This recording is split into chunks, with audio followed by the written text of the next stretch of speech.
दोपहर के पश्चात का समय था।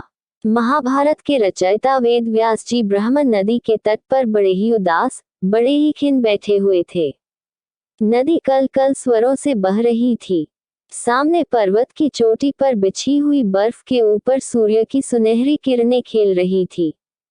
पर्वत के नीचे वृक्षों पर कलकंठों से पक्षी गा रहे थे, पर वेदव्यास जी के लिए प्रकृति का वह वैभव बिल्कुल निस्सार था। वे उदास मुख, विचारों में खोए हुए थे। वेदव्यास जी अपने भीतर घुसकर अपनी उदासी का कारण खोज रहे थे। वे सोच रहे थे, उनकी तो किसी में कोई आसक्ति नहीं, फिर उनके मन में ये खिन्नता किस बात के लिए? बहुत खोजने पर भी वेदव्यास जी कुछ खोज नहीं पा रहे थे। बहुत सोचने पर भी कुछ सोच नहीं पा रहे थे।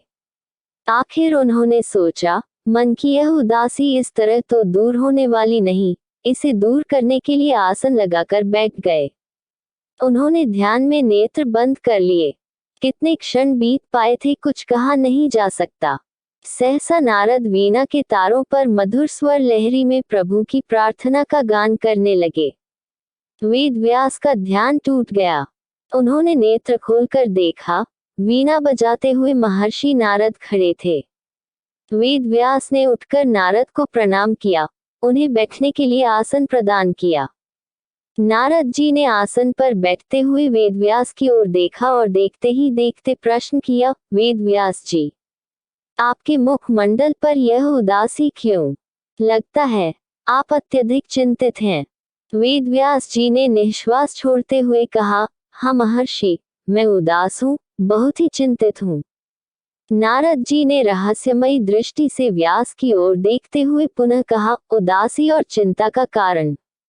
वेदव्यास जी ने चिंतित भरे स्वर में उत्तर दिया, कारण तो मुझे भी नहीं मालूम है महर्षि। कारण जानने का मैंने प्रयत्न किया पर जान न पाया। नारद ने वेदव्यास की ओर देखते हुए पुनः कहा, आश्चर्य है। महाभारत सदृश पुनीत महाकाव्य की रचना करने वाले वेदव्यास के मुख पर उदासी।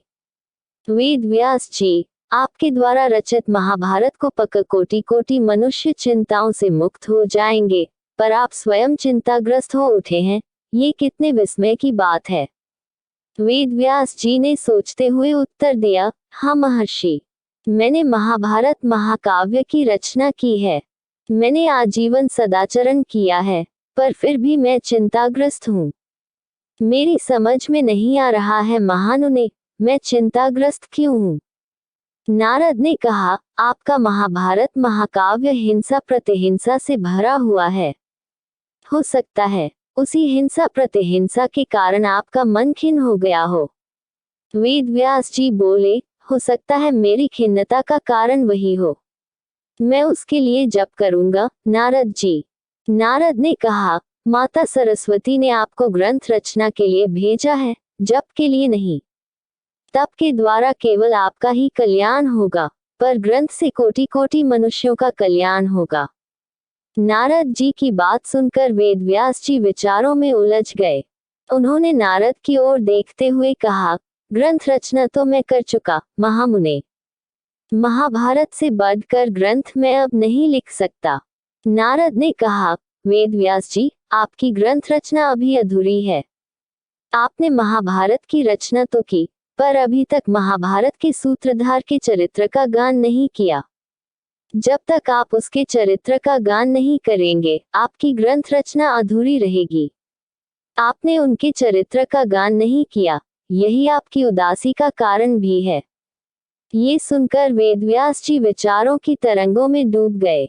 नारद ने वेदव्यास जी के मन को झकझोरते हुए पुनः कहा, वेदव्यास जी, महाभारत में आदि से लेकर अंत तक जिस लीला पुरुष का चरित्र बोल रहा है, प्रत्येक घटना में जिसकी प्रेरणा समाई हुई है और जिसने महाभारत के सभी पर्दों को उद्घाटित किया है, उस लीला पुरुष श्री कृष्ण के चरित्र का गान कीजिए। उनके चरित्र गान से ही आपकी खिन्नता दूर होगी, आपको नया जीवन प्राप्त होगा। ये कहकर नारद वेदव्यास के मन को झकझोर वीणा बजाते हुए चले गए और वेदव्यास श्री कृष्ण के चरित्र का गान लिखने लगे। उन्होंने श्रीमद् भगवत तथा पुराण की रचना की। सचमुच आज वेद व्यास जी के द्वारा लिखे हुए ग्रंथों से कोटि कोटि मनुष्यों का कल्याण हो रहा है। नदियां सूख जाएंगी, पर्वत अपने स्थानों को छोड़ देंगे, पर वेद व्यास जी की वाणी गूंजती ही रहेगी।